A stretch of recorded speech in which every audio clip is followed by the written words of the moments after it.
Welcome back, folks. My name is Rudy. You're watching Alpha Investments today. And there was an interesting chatter that was going around. Today, we're not talking about Magic 30. We've taken that garbage bag, placed it by the road. Now, even though the chances are tomorrow when we wake up, that garbage bag will be kind of laying right next to us in the bedroom. We're going to pretend we're moving on from Magic 30 today. So there's been a lot more in-depth conversation here as we wait our 48-hour notice till Hasbro has their official fireside chat regarding the state of Magic, because they've been forced to make a public response. Hey, that's a positive outcome, even though you know they're just going to give us a bunch of bullshit garbage. There's been more in-depth, real conversations. No memes, no giggities, no wife's boyfriends, none of this Taco Bell jokes. There's been some interesting conversation regarding how did we get here? And this was such an interesting topic I was reading about, and I had a conversation with a couple individuals, a couple LGS owners, and one distributor, and we kind of stood back, put our pants back on, and said, when did we actually pivot? When did Wizards go from all these normal Magic releases over 30 years? When was the exact moment shit went bad? Can anybody identify the exact moment the pivot happened? When we're talking and we went like this. And actually, there is an exact moment. I actually was very surprised by this. July 2019. Mark Rosewater, before he became bottom water on the Spirit Reserve list, before he started lying. July of 2019, Mark Rosewater put out a press release on Wizards of the Coast. And that press release stated, Project Booster Fun. Don't ever forget those three words. Project Booster Fun. This was the moment that Magic died, is what many people are saying. This was the exact post, the line in the sand of what will forever be the new era we left behind Magic the Gathering. This was a really interesting conversation because I didn't realize there was an exact moment, but sure enough, you go on Google, type in Project Space Booster Space Fun Space Mark Rosewater, press enter. First result on Google.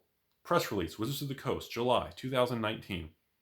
And Mark Rosewater lays out the framework for the beginning of an era of printing 20 versions of cards, tons of different booster packs, and diluting and saturating and destroying anything exciting, valuable, rare, or anything of desirability. And it was you go back now when you read that from 3 years ago, it feels different. Because when we all read that originally, including myself, I was a Timmy. Rudy, you're still a Timmy. I know, I'm sorry, I'm a sack of shit. I am a bag of cocks, Timmy. That's why I can't get a job working for Hasbro and Dr. Cox. I'm sorry. I'm like the baby cock. I'm sorry. I'm sorry.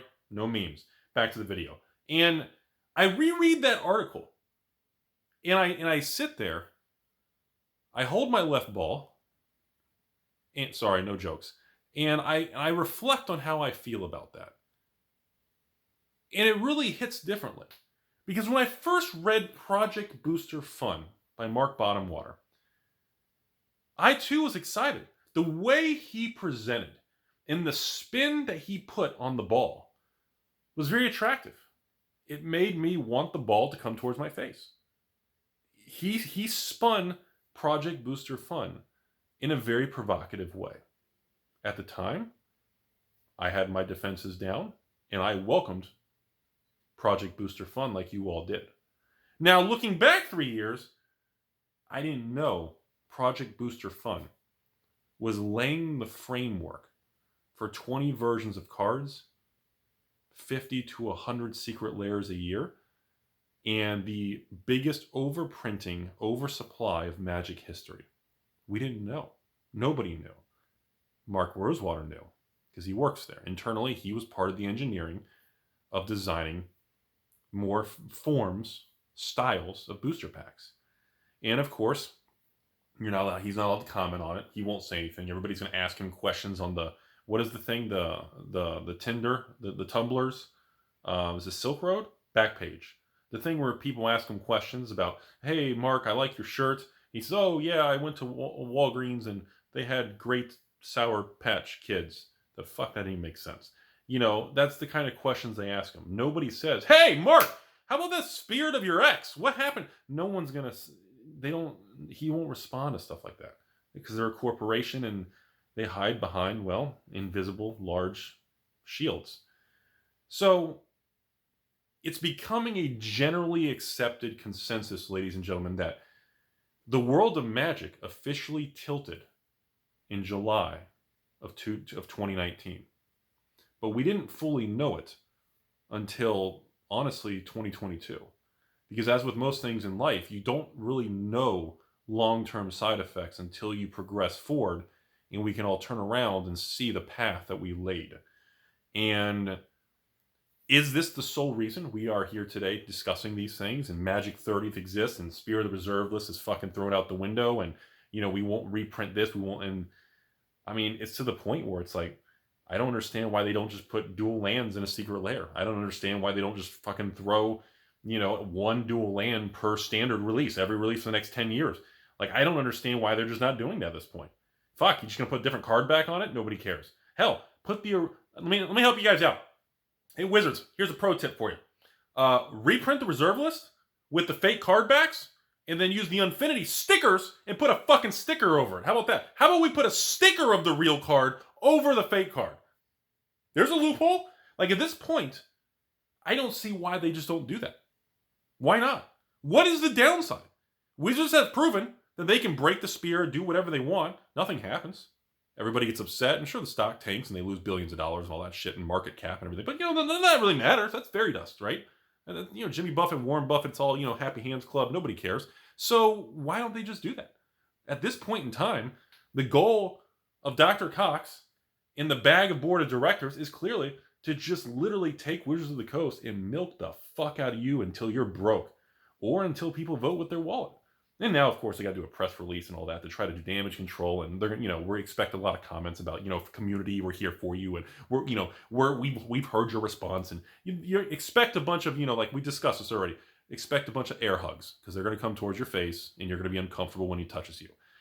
But it does appear the official line in the sand, ladies and gentlemen, was July of 2019 when Mark Rosewater went public and stated the launch of Project Booster Fund, which entailed the beginning of draft boxes, set boxes, commanders for every set, collector boxes, and of course multiple frameworks variants of every single card, where essentially there's so many foil cards, so many versions of foil cards, so many frameless, extended art, full art, borderless art, Rudy art, showcase art, and then now we have foil, rainbow foil, retro foil, shooting star foil, etched foil, textured foil, Ruby foil, textured foil, Rudy's wife, curvy foil. Do we have a curvy boob foil? We don't have curvy foil. Sorry, I'm thinking about something else.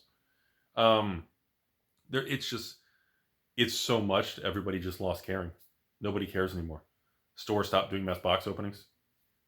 People sell the packs. People just don't care.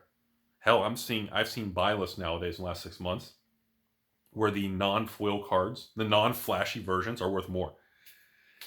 But of course, when you have Pringle cards and things that curl, well, I mean, I didn't know Wizards of the Coast was going to sell skateboard ramps, but they do apparently.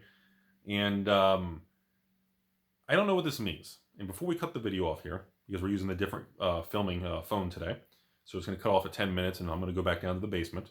But before we do that, one last thing, everybody. I want people to know, even though we are on the bashing Magic 30 and all this stuff, and all this negativity, and Rudy's on the pound Hasbro and the face train, and all this stuff, and air hugs, mouth hugs, and all this stuff. Magic is still a powerful brand. It's something we all love. Wizards may have fucked up a lot of things. Hasbro is clearly just trying to milk us to death, where we all quit or go bankrupt, whichever occurs first.